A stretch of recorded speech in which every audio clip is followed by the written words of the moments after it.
গতকাল খেলা দেখেছি, আমার প্রিয় দল ব্রাজিলের খেলা দেখতে গিয়ে একটু ক্লান্ত বোধ করেছি, যেটা এখন আর পুরোপুরি কাটিয়ে উঠতে পারিনি। যাই হোক, আমি আসলে এখনো খেলাধুলা দেখতে পছন্দ করি, এখনো তরুণ, ভালো লাগে। বয়সের তরুণ না হলে মনের তরুণ অবশ্যই। তো শহীদ প্রেসিডেন্ট জিয়া রহমানের সঙ্গে আলোচনা করতে গেলে এত অল্প পরিসরে এটা হয় না। আসলে কথা খুব সত্য কথা বলেছেন। আমার যেটা মনে হয়েছে যে আসলে যেটা আমার মনে হয় যে এটা ইতিহাসের প্রতি কিছুটা আপনার এখন অবিচার করা হয়েছে। আমি যেটা অনুরোধ করবো, আমাদের তথ্যমন্ত্রী এখানে উপস্থিত আছেন, তার এখন সুযোগ আছে যে এই বিষয়টা নিয়ে শহীদ প্রেসিডেন্ট জিয়া রহমানের পুরো জীবনটা নিয়ে, তার কাজগুলো নিয়ে, তার চিন্তা ভাবনাগুলো নিয়ে একটা গবেষণা, অত্যন্ত মানে ভালো উঁচু মানের গবেষণা হওয়া প্রয়োজন। এখন পর্যন্ত আমি যতগুলো বই পড়েছি, আমার কাছে একমাত্র আমাদের বিশিষ্ট সাংবাদিক মাহবুবুল্লাহ সাহেব, তার বইটাই আমার কাছে সবচেয়ে ভালো লেগেছে। এবং এত আপনার গবেষণা লব্ধ একটা বই গবেষণা করেই তিনি কাজটা করেছেন, যেটা আমাদেরকে কিছুটা আপনার যারা পড়তে চান তারা এটা পাবেন। শহীদ প্রেসিডেন্ট জিয়া রহমান আমাদের কাছে, আমার কাছে বিশেষ করে মনে হয় আমি তার সবচেয়ে বড় জিনিসটা কোনটা দেখি, অনেক কাজ করেছেন এই 3.5-4 বছরের মধ্যে। তিনি প্রতিটি ক্ষেত্রে, একটা রাষ্ট্রের প্রত্যেকটি ক্ষেত্রে তিনি হাত দিয়েছেন, চেষ্টা করেছেন শুরু করার। কোন বিষয়গুলো সবচেয়ে আমার কাছে মনে হয় যে মৌলিক কাজ করেছেন, প্রথমটি আমার কাছে যেটা মনে হয় সেটা হচ্ছে যে আমি যে একজন বাংলাদেশি, আমি যে সেপারেট, আমার যে আলাদা আইডেন্টিটি আছে, আমি যে পশ্চিমবাংলার বাঙালি নই, আমি এই ভূখণ্ডের একজন নাগরিক এবং আমার যে আলাদা একটা সত্তা আছে, এটা তিনি এস্টাবলিশ করেছেন তার বাংলাদেশি জাতীয়তাবাদের যে তথ্য, সেই তথ্য দিয়ে। আমার সেই কাজটা সবচেয়ে বড় কাজ মনে হয় তার। দ্বিতীয় কাজটি হচ্ছে যে তিনি যে কথাটা আমাদের তথ্যমন্ত্রীও বলেছেন, আমাদের হাই সিদ্ধার সাহেব বলেছেন, যে শুধু সেটাই করেনি, যে বিশ্বাসটা তার ছিল যে গণতন্ত্র হচ্ছে সবচেয়ে উত্তম, যদিও সেটা একেবারে সবে একমাত্র নয়, কিন্তু এটা একটা নির্ভেজাল নয়, কিন্তু এটা একটা উত্তম শাসন ব্যবস্থা, যেটাকে একজন সৈনিক হয়ে তিনি কিন্তু নিয়ে নিয়েছিলেন। তো ওটাকে প্রাতিষ্ঠানিক রূপ দেওয়ার জন্য তিনি কাজ শুরু করেছিলেন। তিনি, আপনি দেখেন, যখন 75 সালের পরে, আপনার সেই ঘটনার পরে সমস্ত রাজনৈতিক দলগুলো কিন্তু এখন তন্ত্রবর্তী সংস্থার একদল বলতে আওয়ামী লীগ, আপনার আরো অনেকগুলো দল ছিল, সমস্ত ছাত্র খান, কে কোথায় আছে নাই, কিন্তু শুরু করলেন গণতন্ত্রে বিশ্বাস করে এই ধরনের দলগুলোকে, এই ধরনের মানুষগুলো তিনি এক জায়গায় আনার চেষ্টা করলেন।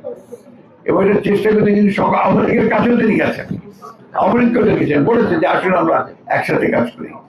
আওয়ামী লীগ আসেনি, কিন্তু যারা এসছেন, অর্থাৎ তখন বাংলাদেশ দল, মুশিউর রহমানের ন্যাপ, আমাদের মুসলিম লীগ শাহজির রহমান সাহেবের, United people's party Kazi Zafar সাহেবের, এদেরকে তিনি একখানি করেছেন। একখানি করে প্রথমে ফ্রন্ট তৈরি করেছেন, তারপরে তিনি ওর মধ্যে থেকে তিনি দল তৈরি করেছেন। প্রথমে জাতীয় দল, তারপরে তিনি বাংলাদেশ জাতীয়তাবাদী দল তৈরি করেছেন। উদ্দেশ্য ছিল একটাই, যে গণতন্ত্রকে নিজস্ব পথে চলতে দেওয়া, রাজনৈতিক দল ছাড়া, গণতান্ত্রিক রাজনৈতিক দল ছাড়া গণতন্ত্রকে প্রাতিষ্ঠানিক রূপ দেওয়া খুব কঠিন। সেই কারণে তিনি বিএনপিকে তৈরি করতে চেয়েছিলেন একটা সত্যিকার অর্থেই একটা গণতান্ত্রিক রাজনৈতিক দল, যে কথাটা আমি সবসময় বলি। তার ক্যারেক্টারটা কি? লিবারেল ডেমোক্রেসি, উদারপন্থী রাজনৈতিক দল।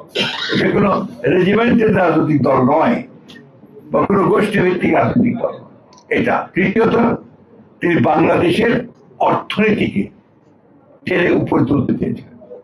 আপনারা মনে করেন যে 74 সালে একটা দুর্ভিক্ষ হয়ে গেল, ভয়াবহ দুর্ভিক্ষ, এবং অমর্ত্য সেন বললেন যে এটা মানুষ সৃষ্টি একটা দুর্ভিক্ষ, অর্থাৎ আওয়ামী লীগের ব্যর্থতার কারণে এই দুর্ভিক্ষ হয়েছে, লক্ষ লক্ষ মানুষ মারা গেছে, আনবিলিভেবল। সেই দুর্ভিক্ষ পীড়িত এবং নিক্সনের ভাষায় একটা আপনার বটলের বাস্কেট, সেই দেশটাকে তিনি টেনে উপরে তোলার চেষ্টা করলেন। এই কথাগুলো কিন্তু আমরা সব জায়গায় বলি না সেভাবে। তার তার কৃতিত্বটা কিন্তু এই জায়গাগুলোতে তিনি মানুষের মধ্যে আশার সঞ্চার করলেন, মাইলের পর মাইল হেঁটেছেন এবং মানুষকে উজ্জীবিত করার চেষ্টা করেছেন। আপনার কৃষকের কাছে ঘরের দুর্গা গেছেন। আমার একটা কথা মনে আছে, আমি তখন এসএফআই হিসাবে একান্ত সচিব হিসেবে কাজ করছিলাম ওই সময়। তো দিনাজপুরের থেকে শহর থেকে বেরিয়ে আপনি যদি সৈয়দপুরের দিকে যাবেন, দেখবেন যে একটা বড় টেক্সটাইল মিল আছে, দিনাজপুর টেক্সটাইল মিল খুব বড়, সরকারের করা। তার পাশে ছোট ছোট কতগুলো গ্রাম আছে। তো উনি একবার দিনাজপুর থেকে বেরিয়ে যখন তিনি সৈয়দপুর দিকে যাচ্ছেন, হঠাৎ করে তিনি গাড়ি থামিয়ে দিলেন। তিনি সাধারণত গাড়ি নিজে চালাতেন, অথবা ডেপুটি কমিশনার গাড়ি চালাতে ওদের পাশে বসতেন, আর তিনি যখন গাড়ি চালাতেন ডেপুটি কমিশনারকে পাশে বসাতেন। গাড়ি থামিয়ে দিলেন, কনভয় থেমে গেল। সবাই বলছে হঠাৎ কি হলো? প্রেসিডেন্ট নিজে নেমে গিয়ে ওই গ্রামের মধ্যে ঢুকলেন, ঢুকে একটা বাসায় চলে গেলেন। আমার দেখা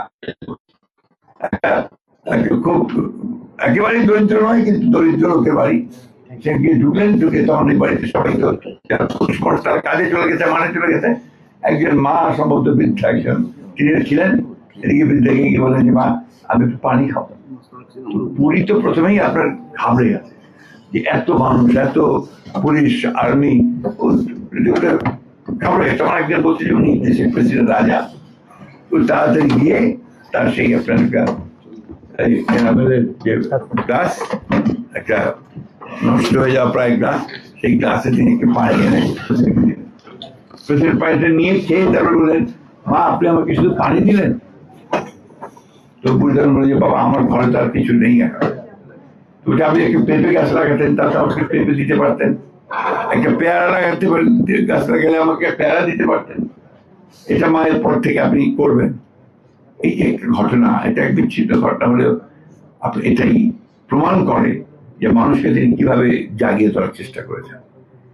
আপনি লক্ষ্য করে দেখবেন যে প্রেসিডেন্ট জিয়ার জানাজা হলো তার শাহাদাতের পরে, এই জানাজায় লক্ষ লক্ষ মানুষ আপনার এসে আপনার আসলো জানাজায়, এবং সব শান্ত, কোথাও কোনো স্লোগান নেই, কোনো কথা নেই, চোখের পানি পড়ছে।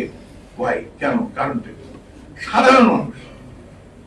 আমার কাছে মনে হয় একটি মাত্র কারণ যে এই মানুষগুলো জিয়া রহমানকে তাদের মনের মধ্যে ধরে নিয়েছিল, দেশের সঙ্গে একাত্ম করে ফেলেছিল।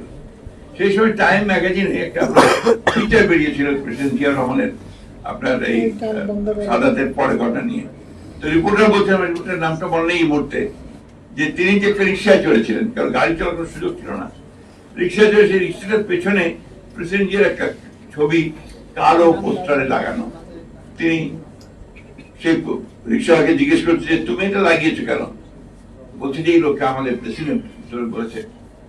একে আমি বলতে পারি না আমরা, এবং আমরা এখন চিন্তিত এর পরে বাংলাদেশের কি হবে। এখন সাধারণ শ্রমিক, দেশের শ্রমিক, সে পর্যন্ত চিন্তিত যে এর পরে বাংলাদেশের কি হবে।